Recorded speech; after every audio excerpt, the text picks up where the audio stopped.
Under the typhoon apocalypse, my cat and I are huddled in our custom-built underground wind-resistant nest, watching movies and eating hot pot. This comfortable little life is mine. My name is Xia Xiao Tun. When my grandmother gave me this name, she said the character Tun, stockpile, weighs down the granary so that life remains steady. I used to think it was just the rambling of an elder, until that purple-black dusk, when the global super typhoon, the Tianfeng Festival, tore through the sky. In my previous life, I guarded the old city house left by my parents, with no food and no way out, eventually freezing and starving to death amidst the collapse of the building. That empty refrigerator and the howling gale became a nightmare etched into my bones. Reawakening after Rebirth, there were still 5 years before the outbreak of the Tianfeng Festival. Sunlight spilled onto the wooden window eaves of the old house. I clenched my fists and swore that this time I would give everything to survive. The old house left by my parents was appraised by an agent at about 800,000 yuan. I quickly sold it. When the 800,000 arrived in my account, I breathed a sigh of relief. The first batch of startup capital was secured, and I had to hurry to build my underground, wind-resistant nest. However, I knew this was far from enough. Building the underground nest required at least 1 million, and stockpiling enough supplies required at least 800,000, totaling 1.8 million. This figure weighed on my heart. But thinking of the tragedy in that purple-black dusk of my past life, I gritted my teeth and squeezed my time to the limit. I quit my 4,000 yuan a month clerk job. That pittance wasn't even enough for the change needed to dig an underground fortress and stockpile goods. I took on 4 jobs.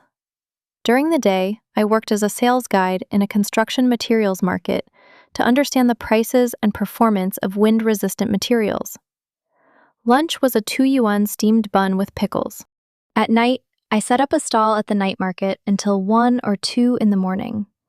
On weekends, I took jobs cleaning high-rise exterior walls, suspended by safety ropes dozens of stories up, earning 500 yuan a day.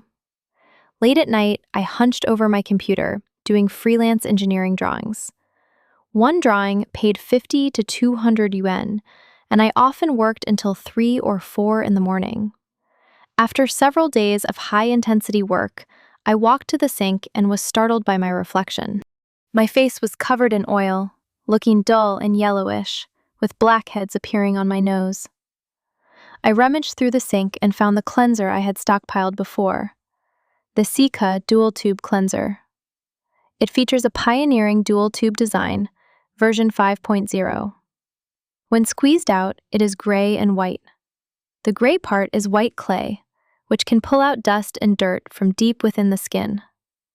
The white part is amino acids, which gently cleanse the skin, capable of removing sunscreen and light makeup. After washing, the skin is hydrated, translucent, and not tight. For an oily-skinned person like me, it is the first choice. To save money, I cut out all expenses. Milk tea, snacks, and cosmetics were all eliminated. I only bought 9.9 yuan short-sleeved t-shirts.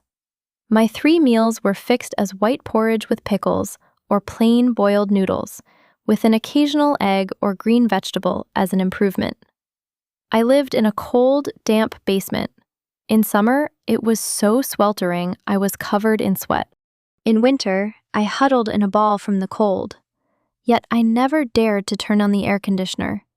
Every kilowatt hour had to be saved to exchange for supplies. I also took time to travel across the country, finally selecting a location in the northwest suburbs of the city, an area with hard geology, far from rivers and mountains. In this sparsely populated safe zone, I paid a deposit to secretly build an underground, wind-resistant nest. It features a 15-meter-deep, streamlined main body, triple-sealed invisible entrances, and constant temperature, power supply, and drainage systems. The nest body is located 15 meters underground, overall streamlined and cylindrical, with a diameter of 18 meters and a height of 10 meters, which can maximize the dispersal of underground vibrations and air pressure shocks brought by the typhoon. The main structure is poured with military-grade reinforced concrete, with wall thickness reaching 1.2 meters. The interior is laid with 3 layers. The interior is laid with 3 layers of carbon fiber reinforcement mesh. The outer layer is wrapped in 5-centimeter thick vibration-damping rubber, and then painted with 3 layers of anti-corrosion and anti-seepage coating, capable of resisting the impact of high-speed flying objects and underground water erosion. The top adopts an arched dome design, with 50-centimeter thick reinforced concrete covered by 2 layers of titanium alloy plates, with a soundproof and vibration-damping layer. The connection between the dome and the ground is fixed with hydraulic buffering devices, which can absorb ground tremors caused by the typhoon to prevent the dome from cracking. The ground entrance is set in the center, using triple-sealed doors. The outer layer is an armored, wind-resistant door, capable of resisting 10,000 tons of impact force. The middle layer is an air pressure balance door to prevent the low pressure of the typhoon from flattening the nest. The inner layer is a waterproof sealed door with gaps filled with water-expanding glue to ensure a perfect seal. A 10-meter-wide concrete diversion slope is laid around the entrance to guide fierce winds and rainwater to flow away quickly, avoiding the formation of vortices at the entrance. The interior is divided into 4 parts: living area, planting area, storage area, and energy area. The living area is laid with anti-slip flooring and equipped with embedded LED lights. The living area is equipped with a constant temperature system, maintaining a steady 22 degrees Celsius. The planting area occupies 5 square meters, using a closed, soilless cultivation system to grow perennial leafy and fruit vegetables. The storage area occupies 10 square meters, with heavy-duty steel structure shelves all fixed to the ground and walls with expansion bolts to prevent the shelves from toppling due to typhoon vibrations. The energy area is equipped with 3 wind turbines. These vertical axis wind turbines, with streamlined outer shells on the ground, can retract during storms. There are 60 solar panels buried in the shallow underground layer, transmitting light through optical fibers, and 20 energy storage batteries to ensure all-weather power supply. The construction was kept strictly confidential throughout. In the spring of the 2nd year after Rebirth, I found a small cat in a corner of the vegetable market. She was only the size of a palm, snow-white all over, with her right front paw cut by gravel, shivering under a plastic basket. Seeing me approach, she made a thin mewing sound. At that moment, my heart softened instantly. After confirming with nearby residents that she was a stray, I wrapped her in a towel and took her home. I treated her wound with iodine and fed her some warm milk. The kitten timidly licked the milk and rubbed against my palm, her eyes shining like stars. I named her Snowball, hoping she could be as clean and stable as snow, and also hoping our days could grow thicker and more solid like a rolling snowball. At the end of the 3rd year, the nest was completed. After confirming everything was correct, I immediately paid the final balance and prepared to start the further journey of stockpiling. I continued to work 4 jobs while using my available cash to stockpile supplies in batches. In the remaining 2 years, I intended to fill the storage area. of the wind-resistant nest to the brim, turning every penny into visible, tangible survival security, taking Snowball to safely weather this catastrophe. But in this ever-changing typhoon apocalypse, can Snowball and I truly survive safely? I meticulously selected every item of supply based on a 60-year usage period, choosing varieties that are impact-resistant, waterproof, moisture-proof, and have long shelf lives, packaged for wind resistance. I spent the 800,000 yuan where it mattered most, making every inch of space in the storage area reach its maximum value. Staple foods are the foundation of survival. I purchased 60 years' worth based on a daily per capita consumption of 0.75 kilograms, all fixed with steel straps on the innermost shelves of the storage area to prevent toppling during typhoon vibrations. No moisture and no insects were the core requirements. For grains, 50 tons of Northeast rice and 20 tons of millet. Also 10 tons of oats, 10 tons of corn grits, 6 tons of sorghum rice, 6 tons of buckwheat rice, 6 tons of black rice, and 2 tons of quinoa. All were fresh seasonal rice, packed in 2.5 kilogram double-layer vacuum aluminum foil bags, with an outer layer of carbon fiber woven bags and anti-slip pads at the bottom. Northeast rice and millet were stacked on the bottom layer on wooden pallets 30 centimeters high for moisture protection. Oats and quinoa were placed on the middle layer. Every 3 meters, a natural insect repellent sachet mixed with Sichuan pepper, garlic, and dried tangerine peel was placed, with regular turning.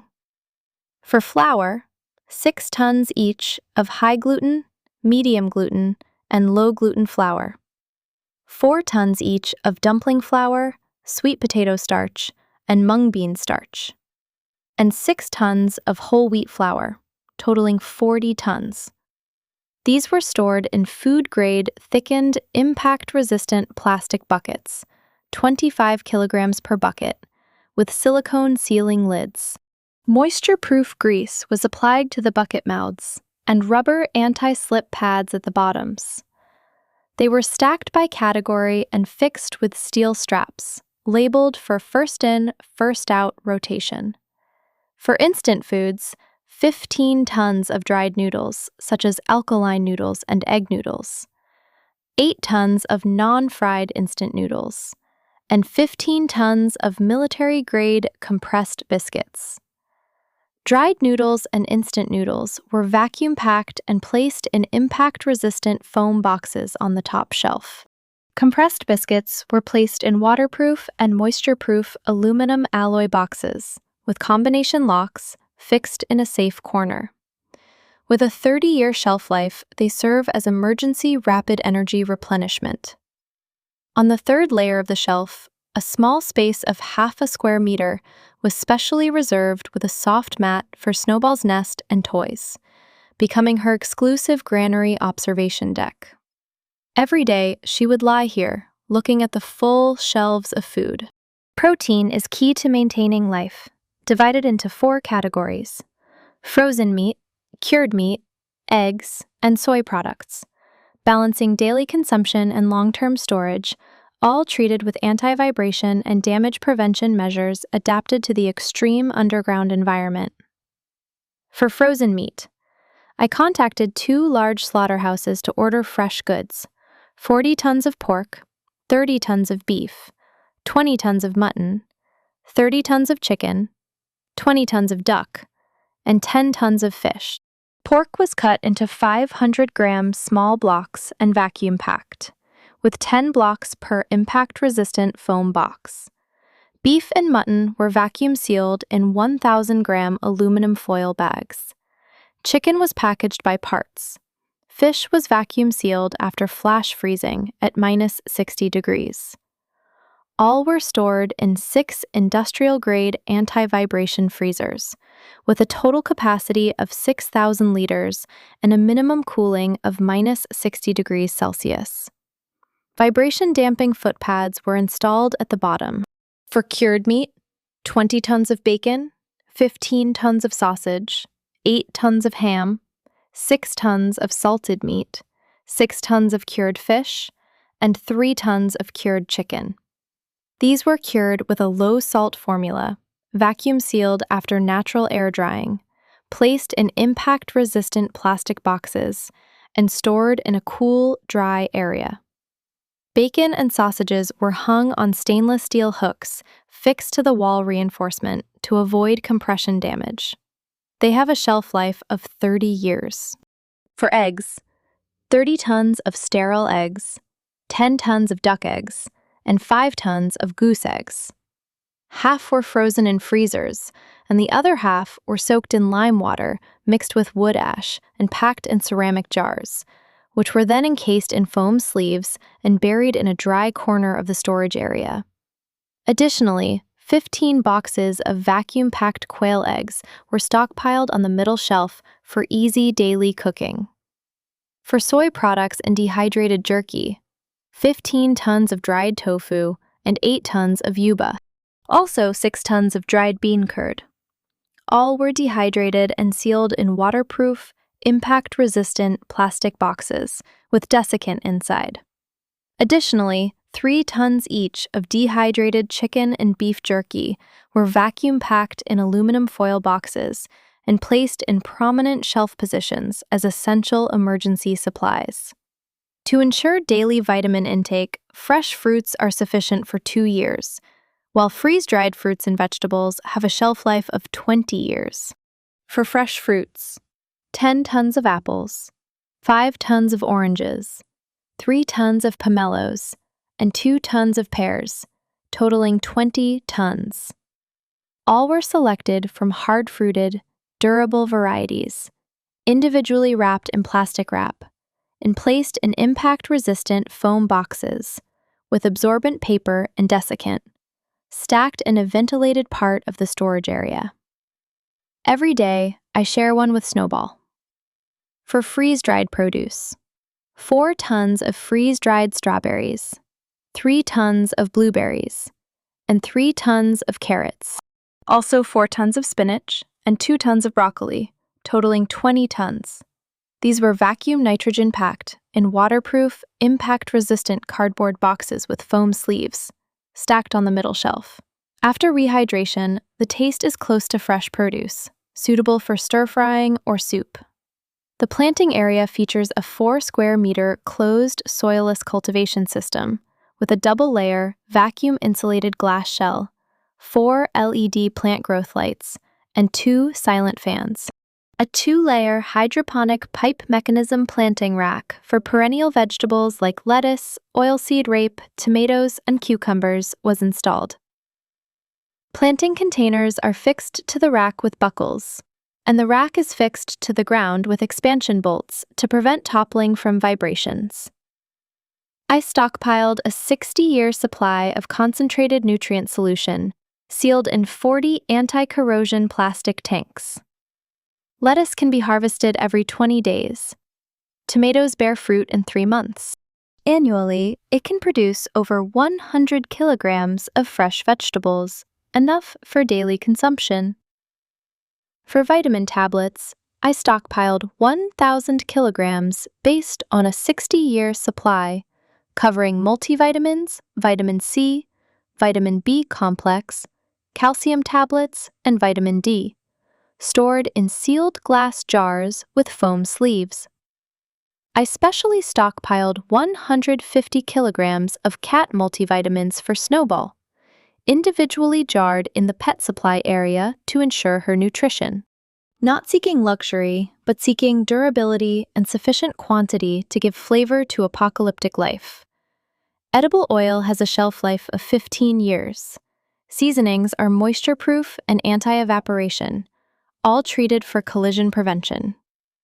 For edible oil, I chose non-GMO long-life varieties, totaling 60 tons, 20 tons of soybean oil, 15 tons of peanut oil, 12 tons of rapeseed oil, 8 tons of olive oil, 3 tons of sesame oil, and 2 tons of walnut oil. These were stored in plastic buckets. The buckets were on wooden pallets 30 centimeters high for moisture protection, stacked no more than 2 layers high, and fixed with steel straps in a shelf corner to prevent tipping and leakage. For basic seasonings, 20 tons of coarse salt, 8 tons of fine salt, 10 tons of white sugar, 5 tons of rock sugar, 5 tons of brown sugar, and 4 tons of honey. Salt and sugar were packed in ceramic jars with foam sleeves. Honey was sealed in glass jars away from heat sources. 3,000 bottles each of cooking wine, 1,000 bottles each of light and dark soy sauce, plus oyster sauce, bean paste, and chili sauce as needed, all individually wrapped in foam boxes and placed in cardboard boxes on anti-vibration shells.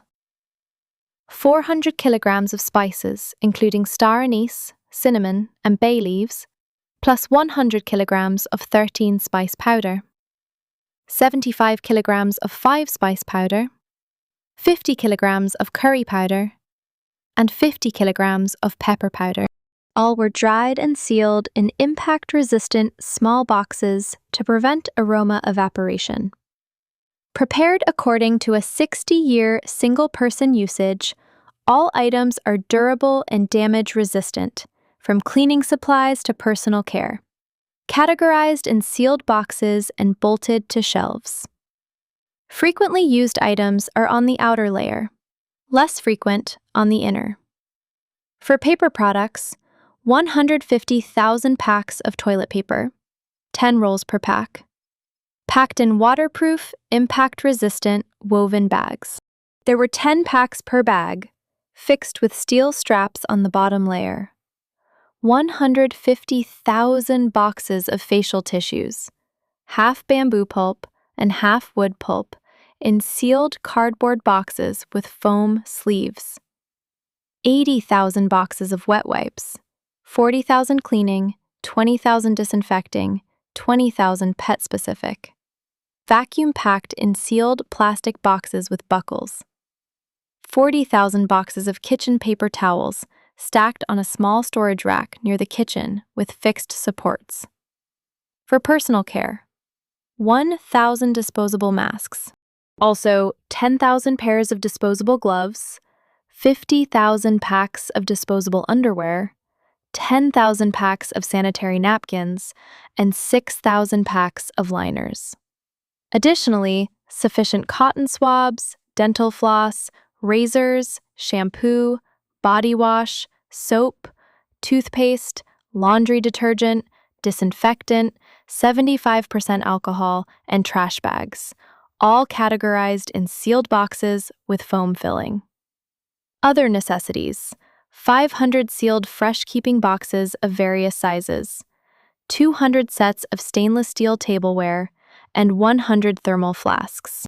Also, 50 sets of simple cooking utensils, all drop-resistant and durable, placed in the kitchen area.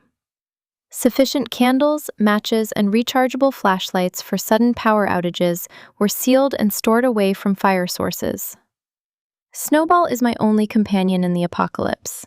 I stockpiled all supplies based on a 30-year usage, considering every aspect to ensure she never suffers. The pet supply area is separately partitioned near the living area for easy access. For cat food, grain-free chicken flavor, salmon oil formula, hypoallergenic prescription food, and senior cat food, 1,500 kilograms each, totaling 6,000 kilograms. These were vacuum-packed into 1,000-gram small bags, air-removed, and placed in impact-resistant plastic boxes, with 200 bags of desiccant fixed with steel straps on the pet supply shelves. For cat litter, 7,000 kilograms of bentonite, 1,500 kilograms of tofu litter, 1,000 kilograms of crystal litter. Also, 500 kilograms of pine litter, totaling 10,000 kilograms. Bentonite was vacuum compressed in large packages and stacked in the bathroom corner with fixed supports. Others were in 2,000-gram small packages on the lower shelf. For canned food and snacks, tuna, chicken, salmon, beef, and shrimp flavors, 6,000 cans each, totaling 30,000 cans, placed in separate compartments of the freezer. Partitions were fixed to prevent collision to ensure safety. 100 kilograms of cat lickable treats, 60 kilograms of freeze-dried powder, and 40 kilograms of cat meat paste were sealed in glass jars with foam sleeves under the kitchen counter to improve Snowball's meals anytime.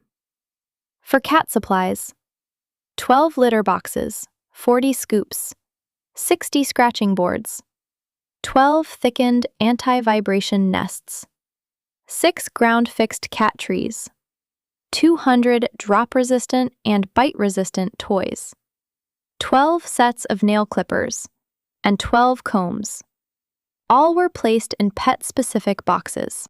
For cat medication, 200 internal deworming tablets, 300 external deworming drops, 100 boxes each of cold medicine, anti-inflammatories, gastrointestinal medicine, and skin medicine, 200 pet Band-Aids, 60 bottles each of iodine and saline, 100 kilograms of cat vitamin tablets, 60 kilograms of hairball remedy, and 20 kilograms of probiotics.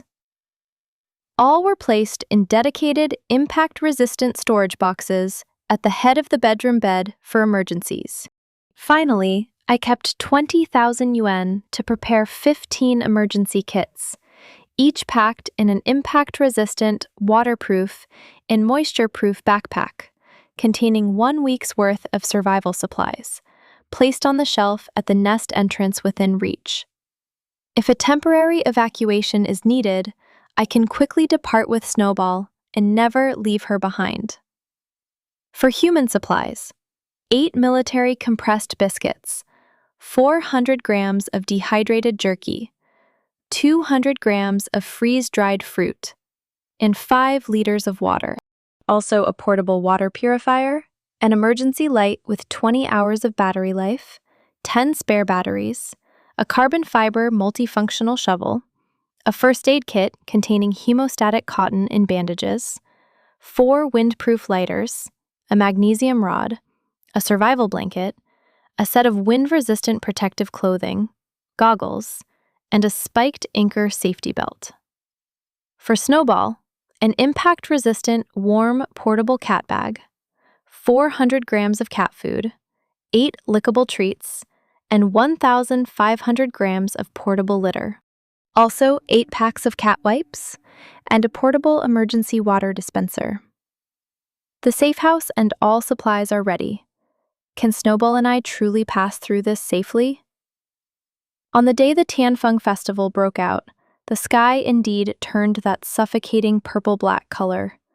The clouds were so low, they seemed to press against the ground, and the air was so heavy it was hard to breathe.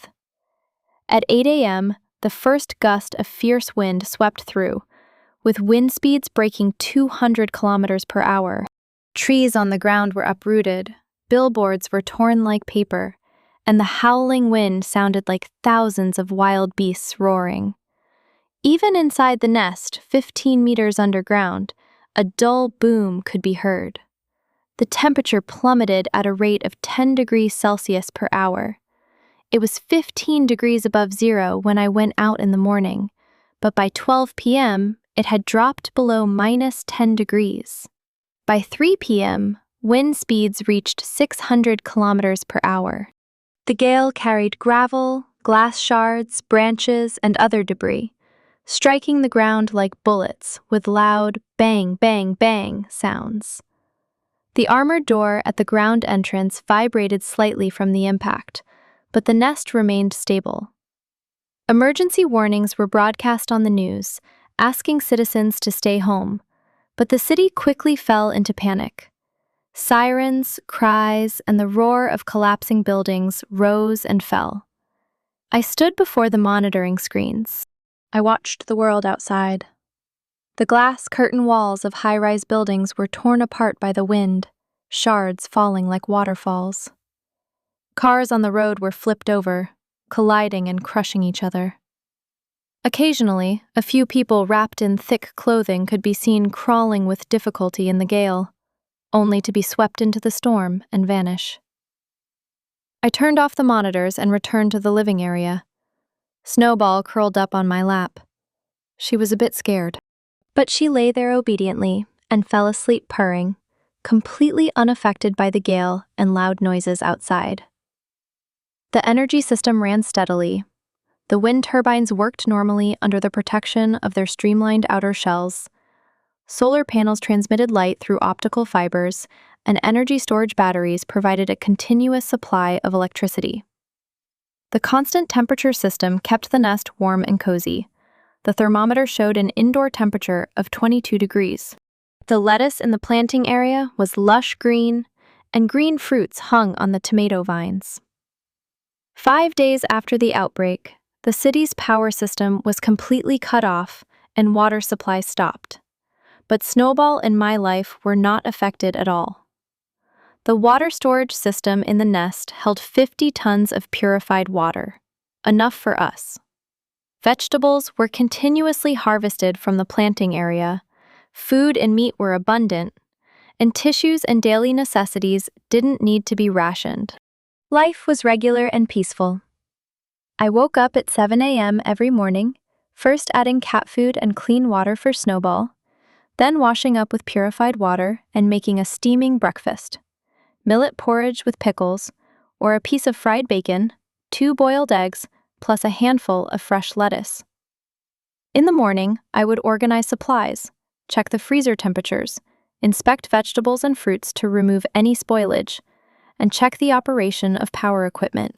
I added diesel to the generator and cleared debris from the outer shells of the wind turbines on the ground. The afternoon was more leisurely. I would play with Snowball for a while with a cat wand. She loved chasing it, and when tired, she would lie against the glass of the planting area to bask in the light and watch the vegetables. I would read books, watch dramas, or use flour to make steamed buns and balza to freeze for later. Sometimes, I would think of the past. The despair and helplessness of my previous life made me cherish the current stability even more. At night, I rested early, checking the sealed entrance doors, energy system, and monitors before bed to ensure safety. Snowball would sleep by my pillow, making a slight purring sound, making this supply-filled underground nest feel like home. During the typhoon weather, the sound of collapsing buildings occasionally came from the ground, and even the cries of survivors.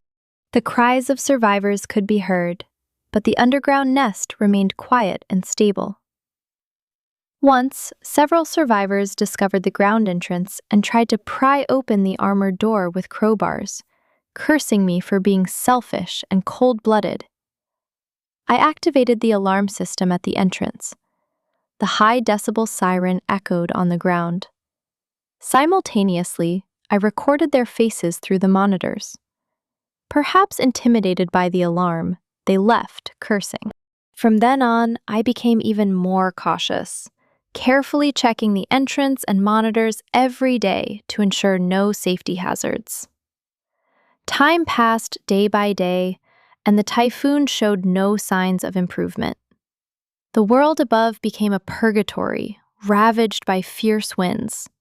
Skyscrapers collapsed, and roads were blocked by rubble and debris. The entire city was left with only the howling of the wind. But Snowball and I lived a stable life in the sturdy underground nest. Fresh vegetables were constantly harvested, food and meat were plentiful, and daily necessities were abundant. The power system ran stably, and the nest was always warm as spring. Snowball grew fatter, and her fur became smoother. Every day, besides eating and sleeping, she played with me for a while, becoming my only solace in the apocalypse. I often held her, sitting by the planting area, watching the world distorted by the wind on the monitors. My heart was filled with gratitude. Gratitude for the name my grandmother gave me. Gratitude for the truth of the saying, "The word ton weighs down the granary, so life remains steady." Gratitude for the chance at rebirth. Gratitude for my 5 years of hard work. And gratitude for this sturdy underground nest and sufficient supplies. The loneliness and despair of the previous life would never happen again. Sufficient wind-resistant stockpiles became my most solid foundation. In the next 60 years, Snowball and I will guard this small world free of wind and danger, living every day stably and fully. I know that as long as I hold on to these stockpiles, no matter how cruel or violent the world above becomes, we can live well. After all, when the word tune weighs down the granary, life naturally remains steady. Full text ends. If you enjoyed this story of survival, please subscribe to the channel, give us a like, and leave a comment below about what you would stockpile first. Your support keeps the stories coming,